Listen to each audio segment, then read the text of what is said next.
There's more than one version of every colour, but how do you know which one suits you best and how to wear it? I'm Toni Carver, a professionally trained colour analysis and style consultant.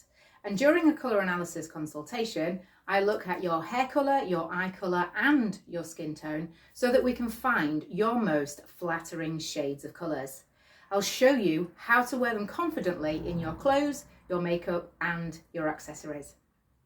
In this How to Wear Colour series, I'm sharing how I wear my colours in order to inspire you with your own wardrobe. You'll find all the videos on my YouTube channel, plus outfit snippets on Instagram and Facebook. And you'll find more on my website. Just search for TLC Style and Colour, or drop me a message or a comment and I'll send you the link.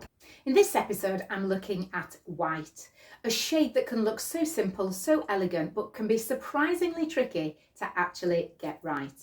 The best version of white for me is a softer white, a more off-white shade.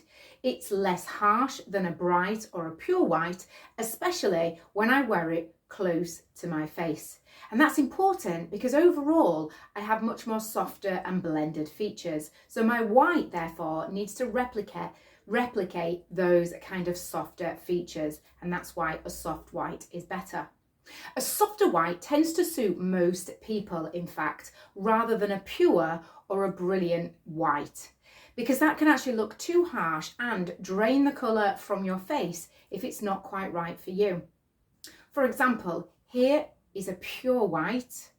It's a really subtlety, but this one is a more off-white. Pure white versus off-white, and a softer off-white looks more flattering. Now remember, white has no other colour mixed in.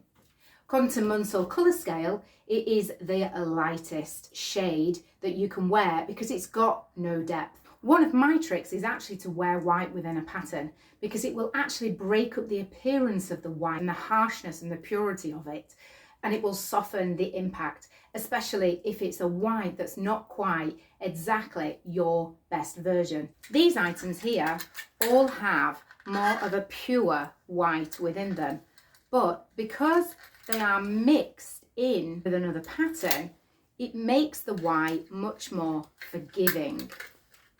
These whites, on the other hand, are much more softened down, but also a flattering tone. So actually, overall, they work better.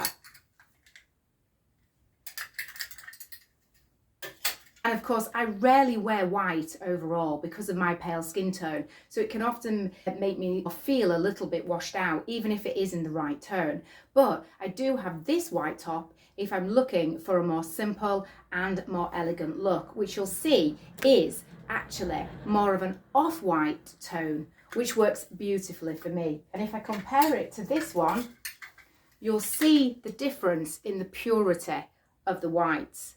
So you'll see this one is more of an off-white and this one is actually more of a pure white. All these are kept away from my face, so I always have some space to actually be able to take the colour away from it being directly closest to my face, which is the most impactful way of wearing a colour. Now, lifestyle is equally important. I gave up on white jeans and trousers many years ago. I'm just too clumsy and they don't stay white for long. So take a look inside your wardrobe and the whites inside your wardrobe. Are you wearing them? Do you feel that something looks a little bit off when you do wear them? Because your best shade of white might be a softer, creamier version. It could be a brighter version. It all depends on your colouring. Do you know your best shade of white and how to wear it? If you've got any questions at all, pop them in the comments, and don't forget, like, subscribe and share with a friend of yours who loves colour as much as you do. You'll find more tips over on the blog on the website. See you next time.